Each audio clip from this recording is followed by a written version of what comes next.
ನೋಡಿ, ನಿನ್ನೆ ಡಿಪಾರ್ಟ್ಮೆಂಟ್ದವರು ಎಲ್ಲರೂ ಅಲ್ಲೇ ಇದ್ದರು. ನಮ್ಮ ತಾವು ಮೀಡಿಯಾ ಸ್ನೇಹಿತರು ಕೂಡ ಅಲ್ಲೇ ಇದ್ರಿ. ಆ ಹುಡುಗ ಏನಿದಾನೆಲ್ಲ ಅವನು ಸ್ಟಾರ್ಟಿಂಗ್ಲಿಂದ ಅವನು ಆಗಲಿ ಅವ್ರ ತಂದೆ ಆಗಲಿ ಮಿಸ್ಗೈಡೆನ್ಸ್ ಮಾಡ್ಕೊತ ಇದ್ರು.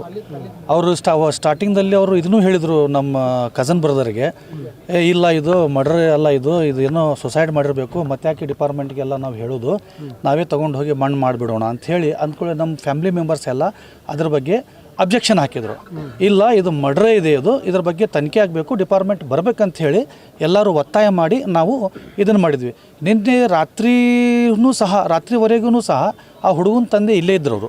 ಅವರು ಬೇರೆ ವಿಷಯವನ್ನು ಹೇಳ್ತಾ ಇದ್ದರು. ಅವರು ಸತ್ಯ ಸಂಗತಿಯನ್ನು ಮುಚ್ಚಿ ಹಾಕಲಿಕ್ಕೆ ಭಾಳ ಪ್ರಯತ್ನ ಮಾಡಿದರು. ಇವಾಗ ನಾವು ಎಲ್ಲ ಫ್ಯಾಮಿಲಿ ಮೆಂಬರ್ಸು ಮತ್ತು ಸಮಾಜದ ಎಲ್ಲ ಜನ ಸೇರಿ ನಾವು ಇವತ್ತಿನ ಒಂದು ಧರಣಿ ಮಾಡೋಣ. ಧರಣಿ ಮಾಡಿ ಎಲ್ಲರೂ ಅರೆಸ್ಟ್ ಆಗುವವರೆಗೂ ನಾವು ಇಲ್ಲಿಂದ ಡೆಡ್ ಬಾಡಿ ಒಯ್ಯಲ್ಲ ಅಂಥೇಳಿ ನಾವು ಡಿಪಾರ್ಟ್ಮೆಂಟ್ದವ್ರು ನಾವು ಹೇಳಿದ್ವಿ.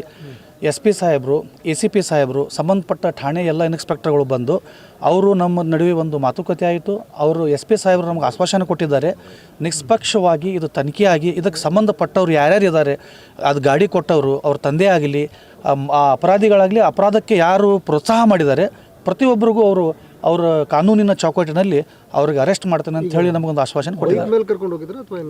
ಕಾರ್ ಅಂತೇಳಿ ನಮಗೆ ಮಾಹಿತಿ ಬಂದಿದೆ, ಆದರೂ ನಮಗೆ ಪಕ್ಕಾ ಗೊತ್ತಿಲ್ಲ. ಅದು ಡಿಪಾರ್ಟ್ಮೆಂಟ್ಗೆ ಗೊತ್ತಿದೆ. ಡಿಪಾರ್ಟ್ಮೆಂಟ್ದವರು ಯಾವಾಗ ಅದನ್ನು ಬಹಿರಂಗವಾಗಿ ಅವ್ರು ಹೇಳ್ತಾರೆ. ಅವರು ಬೈಟ್ ಕೊಟ್ಟಿದ್ರು ಮಾಧ್ಯಮಕ್ಕೆ. ಅಂದರೆ ಈಗ ಕೊಲೆ ಮಾಡಿದ ಆರೋಪಿ ಏನಿದಲ್ಲ ಅವ್ರ ತಂದೆ ಮಾಧ್ಯಮಗಳಿಗೆ ಹೇಳಿದರು, ಹುಡುಗಿ ಒಳ್ಳೆಯ ಸ್ವಭಾವದವಳು. ಅದೇ ಸರ್, ಅದು ನಾವು ಅದನ್ನೇ ಹೇಳ್ತಾ ಇದ್ದೇವೆ.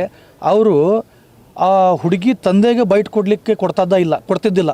ನೀವು ಭಾಳ ಇದರಾಗಿದ್ದೀರಿ, ಶೋಕ್ದಾಗಿದ್ದೀರಿ, ಪ್ರತಿಯೊಂದು ಅವರು ಮ್ಯಾನೇಜ್ ಮಾಡಿ ಅವ್ರದ್ದೇ ಥರದಿಂದ ಅವ್ರು ಮ್ಯಾನೇಜ್ ಮಾಡಿ ಅದು ಹೇಗಾದರೂ ಮಾಡಿ ಅದನ್ನು ಬಚ್ಚಿ ಹಾಕ್ಬೇಕಂತ ಹೇಳಿ ಅವ್ರು ಭಾಳ ಪ್ರಯತ್ನ ಮಾಡಿದರು.